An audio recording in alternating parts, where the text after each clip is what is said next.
Aloha, this is Dr. Don.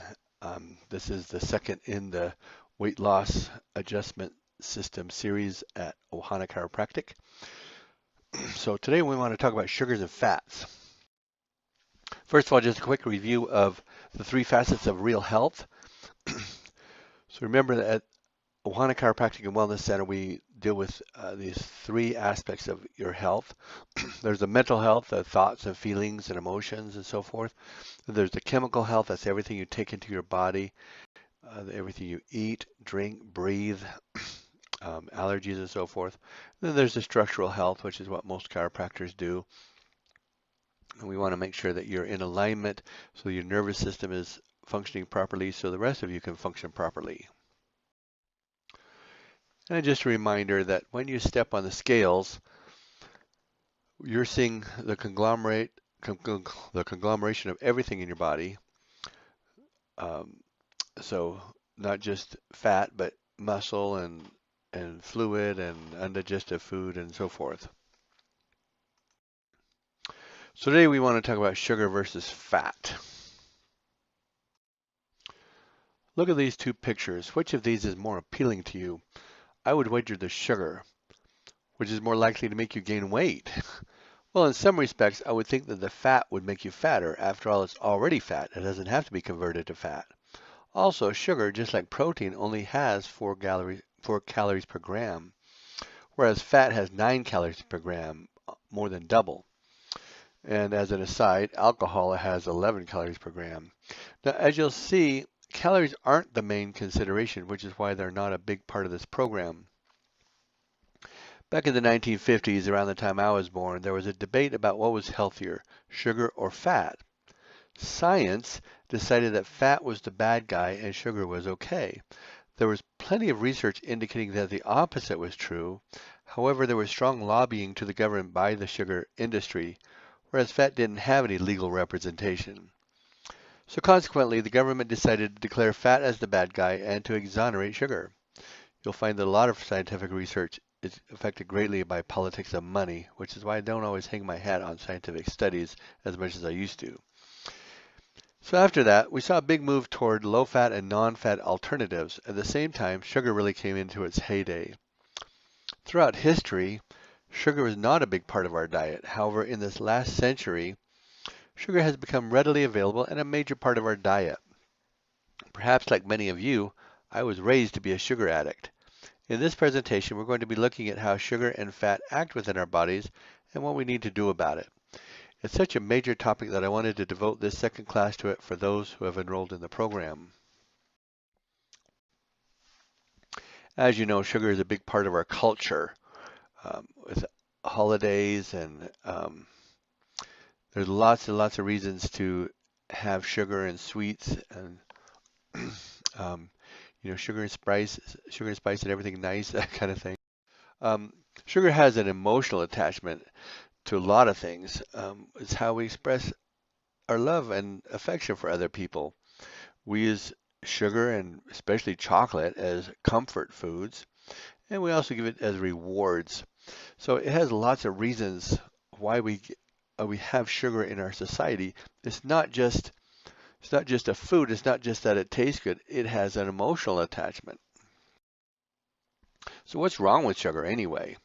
Well, for one thing, sugar has no nutrients, no protein, no healthy fats, no enzymes. It really doesn't do much for us. It stimulates hunger, but it doesn't make you feel full. It doesn't have that satiety. So you never really feel satisfied with it. It causes a sharp production of insulin, which is a huge problem if you're trying to lose weight. We'll talk about that more in a moment here. It causes additional stress on the liver, and that causes it to turn the fructose into fat. It also increases bad cholesterol and triglycerides, and it can contribute to leptin resistance. We talked about leptin in our first presentation. As you recall, leptin is the hormone that's produced by fat that tells us when we're full. It's what tells us to stop eating. And also creates some addiction. It's interesting, they've done functional MRIs, And they've compared the brain, how it looks after somebody has cocaine or heroin to how it looks after somebody has sugar. And it's extremely similar. And so it has some of the same kind of brain responses as cocaine and heroin. So insulin, this is what allows your cells to take in fat. Um, First is glucose, and then it will turn that into fat. Um, so this Jason Fung, this medical doctor who's done a lot of work with this, he talks about how high insulin levels creates obesity. So he says under the influence of insulin, our body receives instructions to gain fat. In response, we eat more and or decrease energy expenditure. It's not a voluntary act. So remember this, obesity is a hormonal, not a caloric imbalance. So we've been talking about what's bad about sugar. Let's talk about some good things about fat. We need to defend fat a little bit. Fat does not cause a sharp increase in the insulin levels like sugar does. It makes you feel full and satisfied. It works better with leptin. It doesn't create any leptin resistance. And like I said, leptin is created by your fat cells. It's important to have fat because you need that for fat soluble vitamins, especially A, D, E, and K. And it's an important source of nutrition. The essential fatty acids is something our body really needs. Now, as with all things, remember wisdom and moderation. So we're not saying to just pig out on huge amounts of fat, but just know that it's not such a bad thing that as our society has made it out to be. So there are good fats and bad fats, and so we obviously want to stay away from the bad fats. The worst fat is the trans fatty acids. These are like from fried foods, like French fries and donuts and so forth, margarine, vegetable shortening, baked goods, which have these in it, and processed snack foods, which have usually a low grade of fat in them. And then there are the not so bad fats.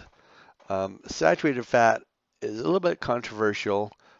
Some people say it's bad. So the more conservative medical types and also vegetarians, they will often say that saturated fat is not good. We mostly get that from animals. And so this would include the fatty parts of beef, pork, and lamb, dark chicken meat, dark turkey meat, things like that, and the skin of it. And then the high-fat dairy foods such as butter and cheese and ice cream. Um, and then tropical oils will also have it, such as coconut oil, palm oil, cocoa butter, and lard. So those are the main sources of saturated fats. So I'm not sure these are terribly bad, but we do need to watch that. I do want to make you aware that it has been shown that excess saturated fat can increase blood cholesterol levels and low density lipoproteins, which is the bad cholesterol, which can increase your risk for heart disease and maybe type 2 diabetes, especially when you use it with highly refined carbohydrates. Then there are the good fats. Um, the good fats are considered the monounsaturated fats, such as those you get from nuts and certain oils like olive oil and peanut oil and peanut butter, almond butter, and avocados are a really good source of that. Then the polyunsaturated fats, um, so these are mostly plant-based also, but you get them from fish, which is an important source of omega-3 fatty acids. Omega-3 fatty acids are important because these are anti-inflammatory, whereas omega-6s tend to be more pro-inflammatory. And then another good source of, I think the best source of omega-3 fatty acids outside of fish oil is flaxseed. That's usually what I recommend if people don't want to take the fish oil. So let's talk about the ketogenic diet. The keto diet is a low carb, high fat diet. It lowers blood sugar and insulin levels and shifts the body's metabolism away from carbs and towards fat and ketones. So it has been shown to be an effective way to lose weight and lower other risk factors for disease. Um, there are studies that show that's superior to low-fat diets. And also because, as we said, fat is filling. It gives you a feeling of um, being satisfied. And so you can lose weight without counting calories or tracking all your food. So there has been one study that showed that people on a ketogenic diet lost over twice as much weight as those on a calorie-restricted, low-fat diet, and also help the triglyceride levels, bring those down and bring up the HDL cholesterol levels. So here is a list of things that need to be avoided when you're on a ketogenic diet. Obviously, sugary foods, anything with sugar in them, but we also need to watch out for grains and starches, including whole grains, all fruit, because it has a lot of sugar in it, except small portions of berries like strawberries you could have. Beans and legumes tend to have a lot of carbohydrates in them, as well as root vegetables and tubers such as potatoes and carrots. You need to avoid low-fat or diet products because they're highly processed and can be high in carbs. Watch out for some condiments and sauces because they have sugars and sometimes unhealthy fats. And make sure you are aware of unhealthy fats and don't have a lot of vegetable oils and mayonnaise and so forth. Alcohol, of course, is a no-no because it has so much, so many calories, and it can throw you out of the ketosis because of that. Ketosis is where your body is using fat for energy. That's what we're looking for. We need to use the fat for energy. So anyway, also be careful of the sugar-free diet foods. They can be high in sugar alcohols, which can affect your ketone levels, and they tend to be highly processed. So the majority of your diet, when you're on a ketogenic diet, should consist of these things.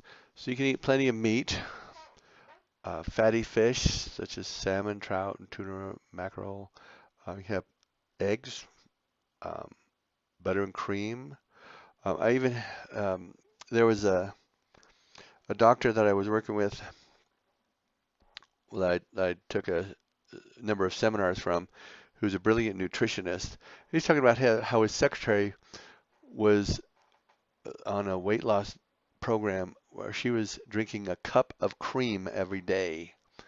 Um, so she didn't have any carbs with it, which I'll talk about more in a moment, but it was just a cup of cream and she was losing weight. So anyway, you can have cheese and nuts and seeds, healthy oils, avocados, of course, low carb veggies. So anything with, especially any kind of green vegetables, are fine. Condiments, you can use salt, pepper, and herbs and spices, but just avoid the condiments that have sugar or unhealthy fats in them. So let's talk a little bit about sugar some more. So of course, according to this Chris Gunners, who's a nutritionist, he said the added sugar is the single worst ingredient in the modern diet, and I'm kind of beginning to agree with him. According to data from the U.S. in 2008, people were consuming over 60 pounds of added sugar per year, and that doesn't even include fruit juices. So when we talk about added sugar, we're talking about just the sugar that's not naturally occurring in things like in fruit and so forth. So excess sugar consumption, as we've already talked about, it can lead to obesity, diabetes, cardiovascular disease, even cancers. Of course, it does rot out your teeth and can affect your liver and so forth. Now, fruit is usually okay because it has the fiber and the nutrition that goes along with it. The fiber helps to balance out the sugar a little bit so you don't get quite this spike of insulin that you would from fruit juices. So fruit juices you should stay away from. It's healthier than Kool-Aid, but it's not. But what it does to your blood sugar is just the same as Kool-Aid. So how much sugar should we have? Well, according to the American Heart Association, men should only have 37.5 grams per day maximum, or 9 teaspoons, whereas women should only have about 25 grams of sugar a day. Now that's not very much. Let's put this into perspective. If we look at a Krispy Kreme glazed donut, according to my research, it has 10 grams of sugar. So, you could have, if you were trying to maintain 25 grams of sugar, you could have 2.5 donuts. But look at this. If you go to Subway and get a sweet onion teriyaki chicken 6-inch sandwich, that has 17 grams of sugar. So I thought Subway was supposed to be where you lose weight, be healthier. I mean, yeah, you get more nutrition in this sandwich, but you got almost twice as much sugar. And we've talked a little bit about fruit juices. So this Tropicana orange juice without pulp has 22 grams of sugar. So if you have a glass of this, you've almost maxed out your whole sugar for the day. And then there's yogurt. Now yogurt, this is sad because I love yogurt. I love the flavor of it, and it's got protein and probiotics, and I've always thought it was kind of a healthy thing, but I hadn't really noticed the sugars on it too much. But if you start reading labels on these, they usually range between 18 and 27 grams of sugar per serving. That's a lot. And so this would take you over your limit for the entire day just to have this yogurt. And of course, if you have something sweet like a cupcake, this sprinkled red velvet cupcake has 45 grams of sugar. So you have to start really paying attention to how much sugar is in things because it can be kind of tricky to know. It's not just candy and sweets. So are you a sugar junkie? Well, if you have a hard time giving up sugar, if you're something that you feel like you've got to have, then yeah, you're probably addicted.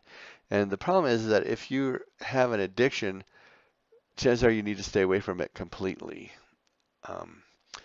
The having sugar in moderation is like an alcoholic having alcohol in moderation. They can't do it. They have to stay away from it completely. And so, just like a smoker has to stay away from cigarettes if they're going to give it up completely, you would have to stay away from sugar. So sometimes complete abstinence is the only way to break your addiction. So here's an important point. As I mentioned, that one girl she was losing weight drinking a cup of cream a day, but she didn't have any carbs with it. Now, fat, as I mentioned, has more than twice the calories as sugar. And so, yeah, you would think that that would cause you to gain a lot of weight. But the issue is that insulin is kind of like the gatekeeper for your cells. And so if there is no insulin present, then your cells don't really let the fat into the cells. And so when we really run into a problem is when they're combined. And just about everything yummy I can think of, sweet, combines fats and sugars. So you have butter and syrup on pancakes and waffles, and you have, of course, donuts are fat and sugar. Pastries are fat and sugar. So if you were to have just like a piece of hard candy and no fat, yeah, that would cause a little bit of an insulin spike, but there's no fat present to load up your system with fat. On the other hand, you could do like just the fat without the sugar, and then your cells won't take it in. But when you take it in, the insulin says, okay, let the fat in, and here you're providing lots of fat to go into your cells. And so that's one of the biggest problems that we have is where we combine them. So what about artificial sweeteners? So if we want to have sweet, a lot of people have just said, okay, yeah, I agree, the sugar's not good. I want to stay from sugars and fats, and so we go with artificial sweeteners. But they have their problems too. Artificial sweeteners tend to stimulate your appetite, so that causes you to eat more, especially in carbohydrates. They can stimulate fat storage, which causes more weight gain. And there have been studies showing that saccharin and aspartame actually cause greater weight gain than sugar. So people are using it so they don't gain weight, but then it causes them to gain weight. Also, your your liver has to process these things because these artificial sweeteners are chemicals. Your liver has to take care of them because your body doesn't have a system to break it down like it should. Like they need to be broken down. So your liver has to take on that. Just with any drugs you take or any other kind of chemicals in your body, it has to break it down. Well, your liver is busy trying to break down a lot of other things. For instance, estrogen. So we're going to be talking about that more in the next presentation. So we don't want to create any more of a toxic load on the liver than it already has. So remember, it's more about physiology than calories. So it's what it does to you, not just how many calories it has. Now, the one thing, according to my research, from what I've seen, and some people say they like it, some people say they don't like it, but stevia or truvia, this is okay. It's natural, but it doesn't have the calories. It doesn't cause the insulin spike, and so that's okay. So what about carbs in general, though? Um, in most cases, carbohydrates should be a principal form of energy. That's um, that's the basic training that every healthcare professional gets. Um, they say that 50 to 60% of your calories should come from carbs. But the problem is that when when you have carbs available, your body has no reason to use fat. And so you never, if as long as there are carbs available, you never go into a state of ketosis. And if you want your body to use fat for fuel, so you can lose the fat that you've got, then there can't be carbs there. That's one of the reasons why I think the ketogenic diet is a good way to go. Now there is complex versus simple carbohydrates. Obviously the simple carbohydrates like sugar, white flour, things like that, things that your body breaks down very quickly, these actually cause more of a spike in your insulin than a complex carbohydrate would, such as a whole grain. And so if you're going to have carbohydrates, stick with the more complex ones, like the whole grains and so forth. Um, then there is the issue of genetically modified food, the genetically modified organisms or GMO. The problem with wheat these days is it's almost impossible to find wheat that is non-GMO. And according to one nutritionist that I was talking to, he said that GMO wheat is designed so that it breaks down more quickly. It actually turns into sugar in your system. And so virtually any bread you buy, with even a whole wheat, the wholesome whole wheat kind of bread that you buy at the store, um, turns to sugar in your body. And so we recommend if you're going to have grains, try to stay away from wheat unless you can find the rare wheat that's non-GMO. But there's other kinds of wheat that you can use, other kinds of grains that you can use for bread and so forth. So anyway, if you're going to use carbs, just do so wisely. So we've been talking about sugars versus fats. We've explained about the ketogenic diet. We've told you all about the evils of sugar. And so we have a challenge for you. What I want you to do is pick a week, sometime in the near future. Doesn't have to be today, but sometime very soon. Pick a week where you're not going to have more than 25 grams of sugar per day, or just cut it out entirely. But 25 grams isn't very much. It's not hard to get up to 25 grams. So you would have to track it and make sure that you're staying within this 25 grams of maximum sugar per day. And do that for 1 week. Now for this challenge, you can still have whole raw fruit, not fruit juice, unless you have to count in fruit juice, but whole raw fruit, we're not going to even count that. So at the end of the week, do a self-evaluation and see, just ask yourself, how do you feel? You may have gone through some withdrawal. You may have had some issues as you were getting used to not having sugar, but by the end of the week, you should start to feel a difference. And then you can, from there, the whole point of this, I'm not trying to make you stay within the 25 grams for the rest of your life. That's up to you. If you wanted to maintain a ketogenic diet forever, that's fine. But remember, the point of this program is not to put you on a diet. The point of this is for you to make permanent changes according to what works for you. And so for some people, this is a little too extreme. If you go to with a pure ketogenic diet, or you're staying away from sugar entirely, maybe that's not going to work for you.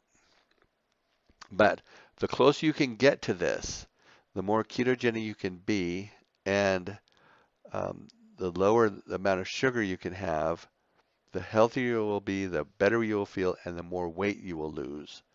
And so think about this at the end of this week. Think about it, and let's talk about it when you come in. Let's talk about what's a good goal for you.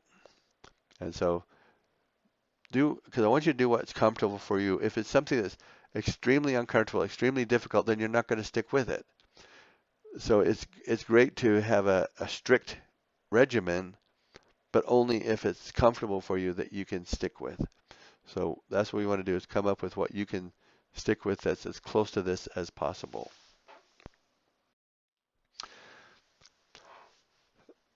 So a couple of videos I would recommend. There's Fed Up. This is a DVD that we have. It's probably on Amazon Prime, but I think that's where I ordered it from. Anyway, I have the DVD of this, and this is a really good one. This talks about the history of sugar and how sugar is in our society and all the difficulties we have with it. There's that sugar film with Damon Gameau. He's a guy who lives in Australia, and he did a certain amount of time without sugar and was showing what all he went through and looking at how sugar affects our society. And then he came over to the United States and visited various parts of the United States and saw what sugar was doing in our diet. Apparently, we are much more sugar addicts than most of the rest of the world. So anyway, both of these are very informative, gives you much better feel for what's happening with sugar and in our society and what it does to us. So I would recommend either or both of these for you to watch. So that's all for now. And so if you have any questions, make sure you let me know. And we'll be talking about other issues later. Have a good day.